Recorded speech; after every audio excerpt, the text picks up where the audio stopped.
Bonjour Christelle Ken. Bonjour. Vous êtes enseignante d'anglais, vous êtes prof d'anglais Oui. en collège? Oui, je suis au collège Jean Zéleroum, donc dans l'académie de Rouen. Dans l'académie de Rouen. Et aujourd'hui, il pleut, Oui. mais nous sommes tous au Net Journée sur le plateau de Saclay. Et vous venez d'animer un atelier d'escape game et un hackathon. Oui. Alors bon, on est là sur des anglicismes, à la limite, c'est pas surprenant pour un prof d'anglais, au moins pour escape game. Mais c'est quoi un escape game? Alors un escape game, c'est un jeu d'évasion pédagogique qui répond à des codes.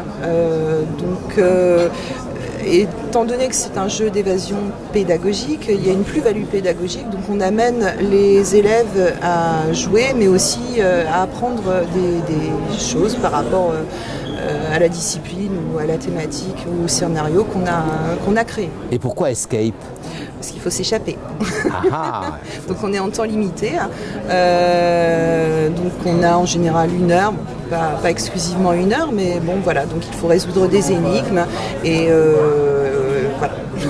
Alors attendez, moi je vais être parent traditionnel, très traditionnel. Moi je sais comment j'ai appris l'anglais. Vous êtes le professeur d'anglais de mes enfants et vous les faites jouer à des jeux d'évasion. Dites-moi, mais c'est votre métier, ça, d'enseignante, que de faire cela? Non, en fait il faut plutôt voir ça comme étant une activité motivante. Alors un escape game, c'est pas le jeu pour le jeu, on apprend des choses, bien entendu, on travaille des compétences. C'est ce qui fait d'ailleurs la différence avec des escape games dits commerciaux, qui sont plutôt basés sur la logique. Donc là, je suis en train de penser à celui que j'avais fait, donc qui travaillait les compétences en anglais, de compréhension, d'expression. Alors, en fonction du type d'escape game qu'on peut avoir, s'il est en début de séquence pour fournir des outils, enfin des savoirs, pour que la séquence puisse être mieux gérée mieux intégrée, mieux assimilée par les élèves, ou bien à la fin d'une séquence, et dans ce cas-là on appelle ça un escape game de contrôle, et ceci peut aboutir en fait à une remédiation, une évaluation, voilà.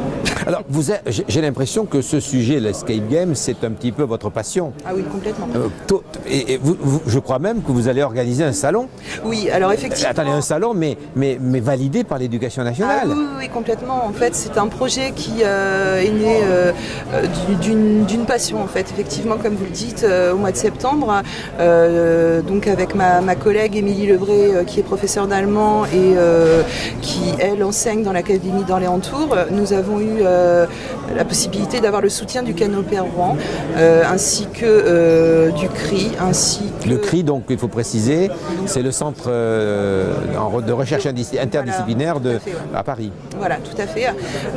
Et aussi le rectorat de Rouen, ainsi que le ministère de l'Éducation nationale. Et ce salon a pour but de faire découvrir l'univers de la gamification et des escape games, et aussi, donc selon 3 pôles, d'avoir des conférences, de pouvoir expérimenter ce qu'est un escape game et aussi d'en créer. Très bien. Alors, escape game, hackathon, vous venez d'animer au Net Journée, oui, votre premier hackathon.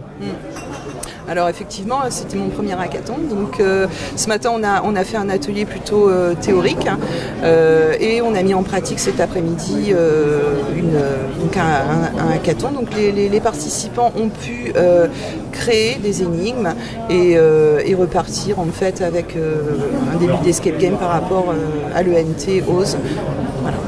On n'a pas défini ce que c'était qu'un hackathon. On va supposer que tout le monde ne le sait pas. Alors un hackathon, cet après-midi, c'était un atelier pour rentrer dans la création de l'escape game. Voilà. Très bien. Et vous aviez plusieurs groupes qui y travaillaient?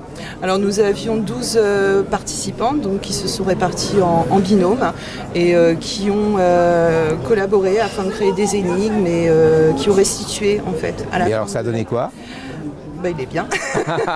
C'est un secret pour l'instant. Ça, c'est un secret, d'accord, très bien. Il apparaîtra dans votre salon ou non?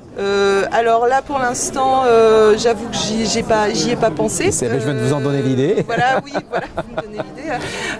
A priori, s'il y a possibilité, oui, bien sûr, évidemment. Donc, nous serons de toute façon heureux de relayer tous les travaux possibles, tous les escape games possibles, donc du 16 au 17 mai au Canopé Rouen, voilà, au salon et du ludique. Ludifier l'enseignement, ça fait partie de vos objectifs? Oui, forcément, puisque ça suscite la motivation au niveau des élèves. De toute façon, toutes les activités que l'on peut faire dans les disciplines, on a toujours cette dimension ludique, c'est dans les textes. Donc, oui. C'est dans les textes, donc vous êtes rassuré? Rassuré, non. Non, parce que vous dites c'est dans les textes. Si c'était pas dans les textes? De toute façon, je le ferai quand même de toute façon, parce que c'est vrai que c'est tellement passionnant que... Voilà. Je m'attendais à votre réponse. Je vous remercie. Merci à vous.